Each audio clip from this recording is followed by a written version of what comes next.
Assalamualaikum warahmatullahi wabarakatuh. Selamat pagi anak-anakku, bagaimana keadaan kalian? Semoga selalu dalam keadaan sehat walafiat bersama keluarga di rumah. Amin. Pagi ini kembali lagi dengan pelajaran matematika kelas 7. Kita akan membahas terkait penyelesaian masalah, operasi hitung, bilangan bulat, dan pecahan. Kemarin kita sudah membahas terkait sifat-sifat operasi hitung, bilangan bulat, dan pecahan. Untuk itu, hari ini kita akan berlatih bagaimana menyelesaikan masalah terkait operasi hitung, bilangan bulat, dan pecahan. Nanti jika saat kalian menyimak video ada beberapa hal yang kalian tidak tahu, maka tolong dicatat di buku catatan matematika. Tolong lihat videonya sampai selesai ya. Selamat mempelajari video berikut ini. Inilah pertemuan 7 Matematika kelas 7 KD 3.2 dan 4.2 tentang operasi hitung, bilangan bulat, dan pecahan. Tujuan pembelajaran diharapkan peserta didik dapat menyelesaikan masalah terkait operasi hitung, bilangan bulat, dan pecahan. Sebelum kita ke beberapa masalah terkait operasi hitung, bilangan bulat, dan pecahan, kita akan mengulang beberapa materi yang sebenarnya sudah anak-anak pelajari di sekolah dasar.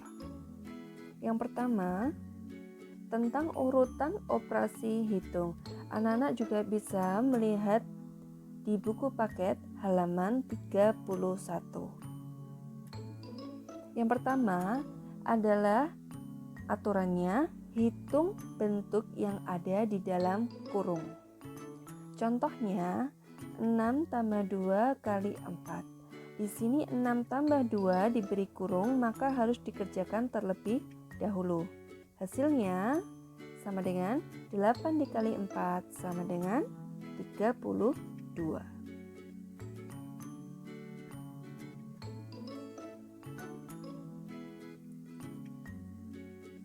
Aturan yang kedua, hitung bentuk eksponen atau pangkat. Eksponen atau pangkat ini istilah yang sama. Dan ini akan kita pelajari lebih lanjut pada KD 3.3 dan 4.3. Ibu berikan contoh, negatif 4 ditambah 3 pangkat 2 sama dengan, karena ini 3 pangkat 2 maka harus dikerjakan terlebih dahulu. Hasilnya sama dengan negatif 4 ditambah 9. Hasilnya sama dengan 5. Yang ketiga, perkalian atau pembagian jika ada dikerjakan dulu urut dari kiri ke kanan, baru penjumlahan atau pengurangan dikerjakan juga urut dari kiri ke kanan. Contoh 1, 2 tambah 3 kali 4. Ada tambah, ada kali. Mana yang dikerjakan dulu? Ya, kerjakan dulu yang kali. Hasilnya 2 ditambah 3 kali 4 sama dengan 12. Maka 2 tambah 12 sama dengan 2 tambah 12 sama dengan 14. Contoh 2. 48 dibagi 2 dikali 3. Ada bagi, ada kali. Maka yang dikerjakan dulu adalah urut dari kiri. Jika pembagian atau perkalian bersamaan, maka dikerjakan urut dari kiri. Di sini yang paling kiri adalah 48 dibagi 2 hasilnya 24, baru dikalikan 3 hasilnya 72. Contoh 3. 3 kurang 2. 3 kurang 2 ditambah 5 kali 4. Ada kurang, tambah, kali. Maka yang dikerjakan dulu adalah yang kali. Hasilnya 5 kali 4 kerjakan dulu sama dengan 20. Kemudian kita lanjut dengan operasi. Di sini tinggal operasinya menjadi kurang dan tambah. Jika ada kurang dan tambah, maka dikerjakan urut dari sebelah kiri. 3 kurang 2, 1 ditambah 20, hasilnya sama dengan 21. Contoh keempat, 3 tambah 4 bagi 2 kurang 5 kali 4. Maka mana yang dikerjakan dulu? Lengkap ya, ada tambah, bagi, kurang, kali. Maka yang dikerjakan dulu adalah bagi dan kali. Kita beri kurung dulu. Mulai dikerjakan. 4 bagi 2 menjadi 2. 5 kali 4 menjadi 20. Dari sini operasinya lebih sederhana, tinggal tambah dan kurang. Maka tinggal dikerjakan urut dari sebelah kiri, sama dengan 3 tambah 2, 5. Kemudian dikurang 20 sama dengan negatif 15. Yang kedua, tentang operasi pecahan. Ada kali, ada bagi. Hasil dari 3 1/2 dikali 6/7 dibagi 4/7 adalah, ada pilihan A, B, C, dan D. Silakan dilihat sejenak. Apakah anak-anak masih ingat bagaimana cara mengerjakannya? Ini soalnya dan ini penyelesaiannya. Ingat anak-anakku, jika pembagian pecahan ibaratnya ada A per B dibagi C per D, sama saja kita bisa melakukan operasi perkalian, tetapi untuk pecahan yang posisinya sebagai pembagi dibalik. Jadi A per B bagi C per D sama dengan A per B dikali D per C. Kita terapkan di soal. Maka di sini bagi 4/7 diubah menjadi kali 7/4. Dari sini operasinya hanya tinggal kali dan kali, maka tinggal kita kerjakan saja seperti ini. 7 dengan 7 disederhanakan, masing-masing menjadi 1. 7 bagi 7 hasilnya 1. 7 sebagai pembilang dibagi 7 hasilnya 1. 7 yang sebagai penyebut dibagi 7 juga hasilnya 1. Pembilang mana nak? Yang mana? Pembilang itu yang atas, penyebut itu yang bawah. Kemudian kita sederhanakan lagi. 6 dan 2. 6 bagi 2 3. 2 bagi 2 1. Operasinya pembilangnya menjadi 1. Kalau sudah seperti ini tinggal dikalikan ya. 1 kali 3 kali 7 untuk yang atas. Atau sebagai pembilang hasilnya adalah 21. Yang bawah tinggal 1 kali 1 kali 4. Hasilnya 4. Ada jawabnya? Tidak. Maka kita sederhanakan dulu. 21 dibagi 4 hasilnya 5. Sisanya 1/4. Sudah ya, kita bahas di pertemuan kedua kalau tidak salah. Jawabnya adalah yang A. Selanjutnya adalah tentang penyuluhan pengurangan bilangan desimal. Masih ingat? Ya. Gampang ya. Di sini yang perlu kita perhatikan adalah koma harus urut atas ke bawah. Kemudian kita lakukan operasi seperti penyuluhan biasa. 6 tambah 4, 10, 0 nyimpen 1. 1 tambah 1 tambah tadi yang nyimpen 1 jadi 3. Kemudian koma yang kita turunkan. 7 tambah 4 sama dengan 11, nyimpan 1. Satunya ditambahkan dengan 5 sama dengan 61,30. Kemudian kita kurangkan dengan 9,85. Hasilnya 0 kurangi 5 nggak bisa, 0 yang minjem 1 jadi 10. 10 kurangi 5, 5. 3 nya sudah dipinjam 1 menjadi 2. 2 kurang 8 nggak bisa, pinjam lagi depannya menjadi 12 kurangi 8 sama dengan 4. Komanya kita turunkan. Satunya tadi sudah dipinjam lagi kan? Menjadi 0. 0 kurangi 9 nggak bisa, pinjam lagi. Menjadi 10. 10 kurangi 9, 1. Yang 6 sudah dipinjam 1 menjadi 5. Hasilnya yang mana? Yang B. Lanjut. Kelipatan persekutuan terkecil atau disingkat dengan KPK dari 3, 18, dan 27 adalah, masih ingat anak-anakku? Coba dikerjakan dulu.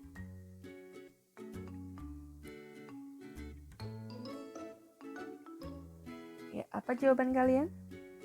Kita lihat. Ya. Ibu menggunakan cara tabel ya. Di sini Ibu siapkan soal yang tadi kan 3, 18, dan 27. Di sini masing-masing akan dibagi dengan 3. Kenapa 3? Ya, kalian ingat dengan bilangan prima? Pembagi ketiga bilangan adalah bilangan-bilangan prima. Artinya, bilangan yang hanya memiliki 2 faktor yaitu 1 dan bilangan itu sendiri. Contohnya 2, 3, 5, 7, 11, 13, 17, dan seterusnya. Maka yang kita isikan di kolom paling kiri adalah bilangan-bilangan prima. Kenapa pilih 3? Karena masing-masing memiliki faktor 3, jadi Ibu pilih untuk bilangan pertama yang bisa membagi adalah 3. Tinggal kita operasikan 3 bagi 3, 1, 18 bagi 3, 6, 27 bagi 3, 9. Kita bagi lagi dengan berapa ya? Ibu ambil 2 ya. Maka jika sudah 1, kita tulis 1 lagi. 6 bagi 2 sama dengan 3. 9-nya kan nggak bisa bagi 2, maka tetap ditulis 9. Kemudian Ibu pilih lagi bilangan 3. 1 bagi 3 tetap 1 karena sudah menjadi 1. 3 bagi 3, 1. 9 bagi 3, 3. Tinggal bilangan 3 yang belum menjadi 1. Oke, 1 bagi 3 tetap ditulis 1. 1. 3 bagi 3 sama dengan 1. Jika bilangannya sudah menjadi sederhana 1 semua, maka operasi yang kita lakukan sudah selesai.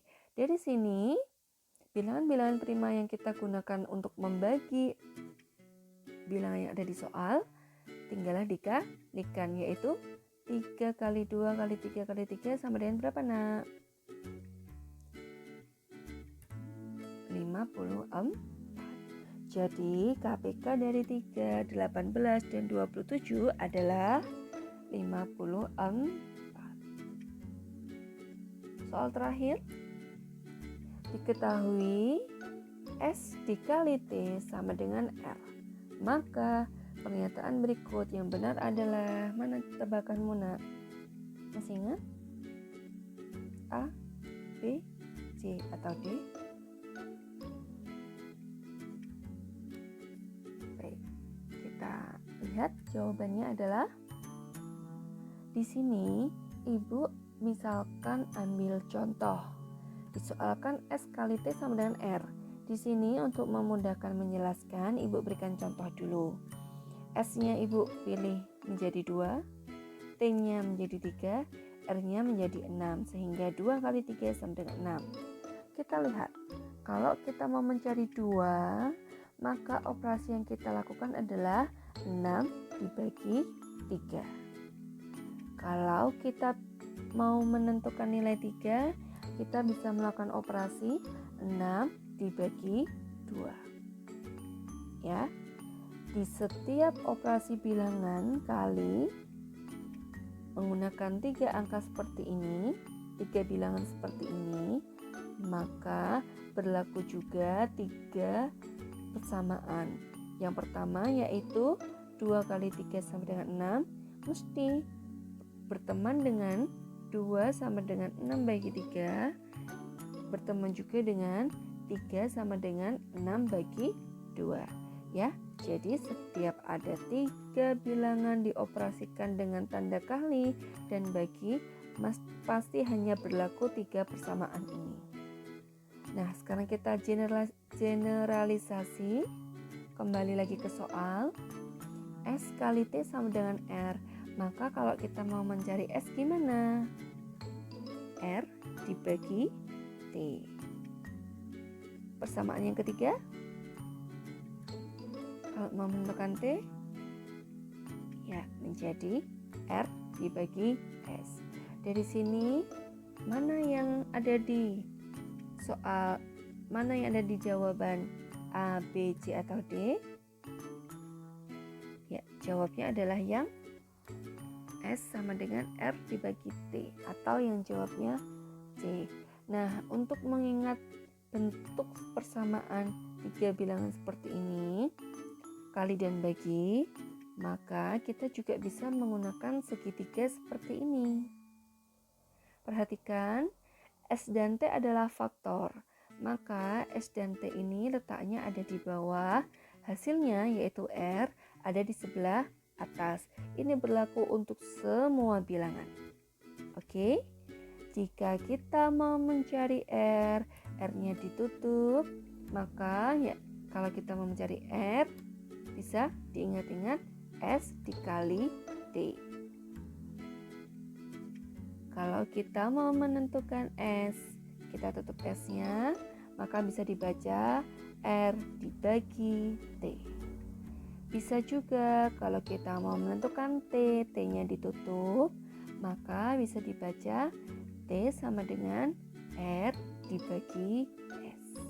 Ya, kalian bisa gunakan ini untuk mengingat-ingat. Maka jawabnya apa tadi, Nak? A, B, C, atau D? Yang C. Nah, tiba kita ke penyelesaian permasalahan. Masalah 1. Jika tanggal 28 Oktober 2019 jatuh pada hari Senin, maka 17 Agustus tahun yang sama adalah hari Jumat, Sabtu, Minggu, atau Senin, Nak? Caranya seperti ini kalau kalian belum tahu. Kalau sudah tahu, maka ini menjadi pengingat ya. Tanggal 28 Oktober 2019 ke tanggal 17 Agustus tahun yang sama, maka tahunnya 2019 ya. Selisihnya adalah 72 hari. Bagaimana cara menghitungnya? Seperti ini.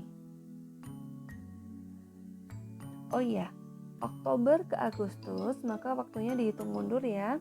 Mau menghitung mundur atau menghitung waktu maju, mencari selisihnya itu sama prinsipnya. Oke, di sini Oktober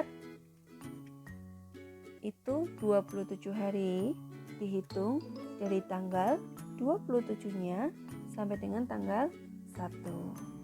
Ini ya, kalian bisa hitung. Di sana ada 27 hari. Di sini Ibu berikan gambar untuk memudahkan membayangkan saja. Tetapi kalau anak-anak sedang ada evaluasi atau ulangan atau ujian, maka kan tidak bisa tuh membawa kalender, maka anak-anak harus mau menghitung. Oke, kita lanjut. Untuk September, karena full, kita pakai semua harinya, maka full 30 hari. Kemudian, yang Agustus gimana? Yang Agustus kita hitung dari tanggal terakhirnya, yaitu tanggal 31 ke tanggal 17. Bisa kalian lihat di sini. Tanggal 31 sampai tanggal 17 itu ada 15 hari. Oke, total ada 72 hari. Ya, benar ya? 27 ditambah 30 ditambah 15 sama dengan 72 hari. Kemudian, prinsip apa sih yang kita gunakan untuk menyelesaikan ini? Hanya pembagian sebenarnya. Ya, kita hanya menerapkan prinsip pembagian. Ketika selisihnya sudah kita temukan 72 hari, ini kita tinggal bagi 7. Kenapa 7? Karena nama hari-hari itu ada 7. dari Senin sampai dengan Minggu. Nah, prinsipnya untuk menghitung seperti ini, kita bagi 7. 72 dibagi 7 hasilnya berapa? 10 ya kan? 10 bagi 7 berapa nak? 70. Sisa 2 ini kan nggak bisa kita gunakan untuk membagi lagi. Nah, 2 inilah yang menentukan nanti harinya jatuh pada hari apa. Ini Ibu misalkan. Tadi 28 Oktober jatuhnya kan pada hari Senin. Kita hitung, setiap kelipatan 7 itu akan jatuh ke hari Senin lagi. Ya, sekarang hari Senin, maka 7 hari lagi adalah, kita hitung. Yang pertama, hitung mundur ya, seperti yang sesuai soal, hitung mundur. Hari pertama jatuhnya Minggu, hari 2 hari 2 sebelumnya adalah Sabtu, yang ketiga Jumat, Kamis, Rabu, Selasa, maka hari ke-7 sebelum hari Senin juga hari Senin. Prinsip inilah yang kita gunakan. Setiap kelipatan 7 itu jatuhnya mesti hari Senin. Berhubung sisa 2, maka hari ke-70 hari apa nak? Hari Senin. Kenapa 70 hari Senin? Karena kelipatan dari 7. Hari ke-70 adalah Senin, maka hari ke-71 adalah hari sebelumnya Senin, Minggu, maka hari ke-72 adalah hari Sabtu. Kalau kalian tidak percaya, kalian boleh cek kalender tahun 2019. Bu, kalau di rumah kan bisa lihat kalender. Nah, kalau kalian sedang ujian, apakah kalian bisa membawa kalender ke ruang ujian? Ya, ini kalau Ibu tanyanya tahun 2019. Kalau Ibu tanyanya di tahun 1990 bagaimana? Gak bisa kan? Nah, inilah kita menggunakan sebenarnya hanya prinsip pembagian untuk menyelesaikan masalah perhitungan hari seperti ini. Bisa ya? Kita lanjut ke masalah kedua. Ini Ibu rasa di sekolah dasar pun sudah ya, tentang penyekoran. Dalam suatu lomba matematika terdiri dari 50 soal. Jika dijawab benar mendapat skor 4, jika salah skornya dikurang 2, jika tidak menjawab skornya kurang 1. Fauziah itu mengerjakan 42 soal dengan jawaban benar 37 soal, maka skor yang diperoleh Fauziah adalah A, B, C atau D. Coba dihitung sejenak.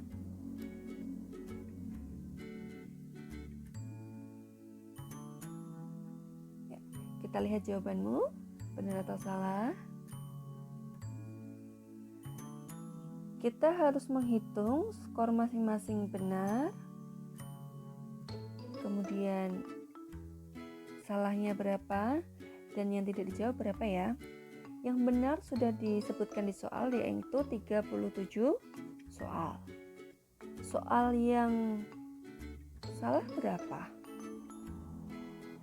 Nah, di sini kita harus mencermati, memahami kalimat soal. Di sana ada tertulis Fauziah mengerjakan 42 soal dengan jawaban benar 37. Maka yang 37 sudah benar, maka yang salah berapa? Yang 42 dikurang 37 sama dengan berapa nak? 5. Maka soal yang tidak dijawab ada berapa? Oke, kita harus mengolah kembali kalimatnya. Di sana soalnya ada 50, yang dikerjakan 42, maka yang tidak dijawab adalah 8. Jika sudah ketemu benarnya berapa, salah berapa, tidak dijawab berapa, kita tinggal melakukan operasi hitung. 37-nya karena benar dikalikan 4 sesuai skor benar, kemudian dijumlahkan dengan 5 dikali negatif 2. Kenapa Kenapa harus dikurang 2? Karena jika di soal tadi salah harus skornya dikurang 2 per soal, maka nanti kita kalikan 5. Kemudian yang tidak dijawab ada 8. 8 ini masing-masing dikalikan dengan negatif 1. Karena kalau tidak dijawab skornya negatif 1. Berapa hasilnya? 37 kali 4 sama dengan 148. Ditambah 5 kali negatif 2, negatif 10. Ditambah 8 dikali negatif 1 sama dengan negatif 8. Hasilnya 130 yang D. Kita lanjut ke masalah 3. Tentukan banyaknya angka 0 pada hasil bagi. Berapa itu ya angkanya? Itu ya anak-anak simak sendiri. Ya, 101, 101, 101, 101, 101 dibagi 101. Bu, bingung. Padahal ini caranya sangat gampang.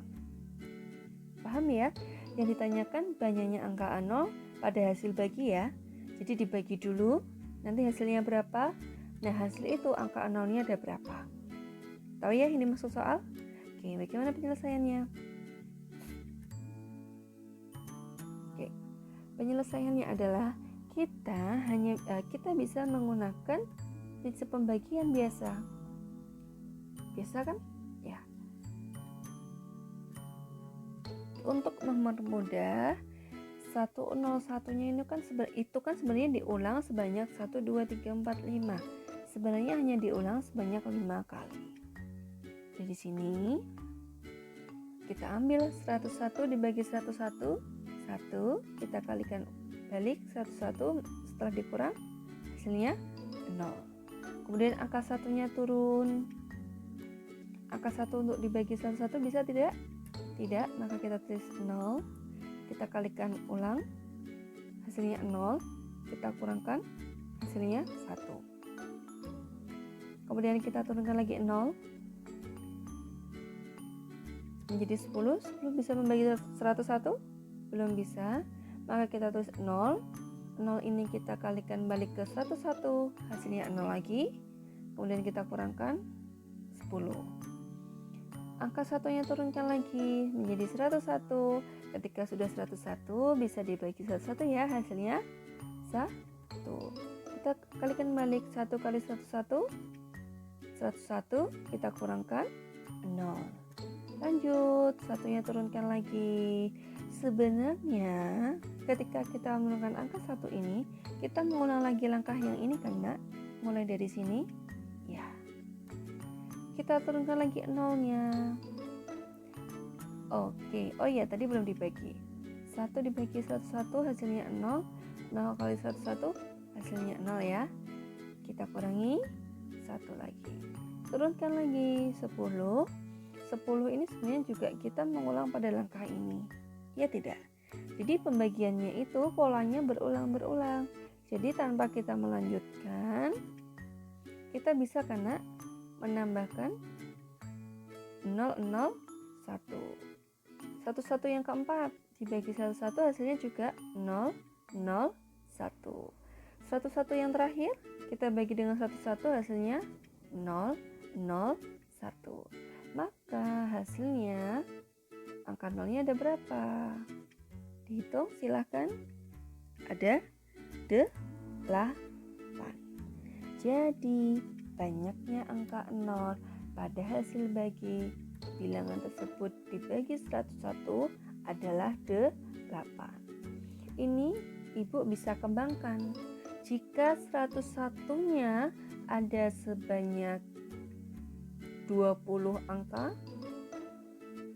101-nya Ibu ulang sebanyak 20 kali. 101, 101, 101, 101 sampai ke 20 dibagi dengan 101, hasil baginya nanti angka 0-nya ada berapa? Setiap 101 itu menghasilkan angka 0 sebanyak 2. Ya. Tetapi anak-anak perlu perhatikan bahwa tadi 101-nya kan ada 5. Ada 5, yang paling depan ini 101 dibagi 101 kan 1. Jadi menghasilkan angka 0 itu mulai dari 101 yang kedua sampai dengan yang ke-5. 2 ke 5 itu kan ada 4 101. Nah, setiap 101 itu menghasilkan nolnya sebanyak 2. Maka 2 kali 4 itu 8. Sehingga kalau ibu tanya ada 20 101, maka yang kita gunakan, yang pertama kan nggak digunakan, maka kita gunakan 101 dari 2 ke 2, dari 2, 101 yang kedua, ketiga sampai dengan yang 20, berarti ada 19. 19 ini kita kalikan 2 sama dengan 38. Maka jika ibu kembangkan soalnya satu-satunya ada 20 pengulangan, maka hasil baginya ada berapa banyak angka 0 di sana? Ada 19 dikali 2 sama dengan 38. Ya, itu ya. Sudah selesai beberapa contoh penyelesaian masalah terkait bilangan bulat. Itulah tadi beberapa contoh soal penyelesaian masalah terkait operasi hitung bilangan bulat dan pecahan. Jika ada hal-hal yang belum paham, silahkan anak-anak bisa menghubungi ibu lewat WhatsApp grup yang ada. Untuk pertemuan selanjutnya, kita akan ulangan harian mulai dari KD 3.1 dan 4.1 tentang mengurutkan operasi hitung bilangan bulat dan pecahan. Dilanjutkan dengan KD 3.2, 4.2 terkait operasi hitung bilangan bulat dan pecahan. Demikian pembelajaran pada hari ini, semoga bermanfaat. Ibu akhiri, Assalamualaikum warahmatullahi wabarakatuh.